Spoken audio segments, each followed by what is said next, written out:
Autostrada Tiranë-Durrës është përballur me probleme të mëdha gjatë 2 viteve të fundit për shkak të punimeve për zgjerimin, të nisura në shtator 2024. Ky aks i rëndësishëm është kthyer shpesh në burim trafiku dhe vështirësish për qytetarët.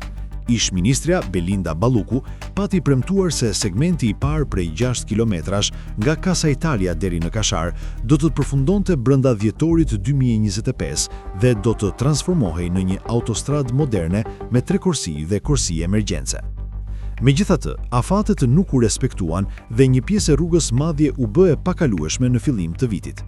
Së fundmi, ministri aktual Enea Karakaçi ka deklaruar se ky segment pritet të hapet plotësisht në javën e parë të majit. Ai theksoi rëndësinë strategjike të këtij aksi për lidhjen e portit të Durrësit me pjesë të tjera të vendit, si dhe për zhvillimin e turizmit. Paralelisht, po vijojnë edhe projekte të tjera infrastrukturore si bypassi i Tiranës dhe segmenti Kashar-Lekaj, që synojnë përmirësimin e qarkullimit dhe lidhjeve rrugore. Megjithatë, mbetet e paqartë nëse afati i ri do të respektohet, pasi deri tani projekti me kosto rreth 218 milion euro është karakterizuar më shumë nga vonesa dhe premtime të pambajtura sesa nga përfundimi i punimeve.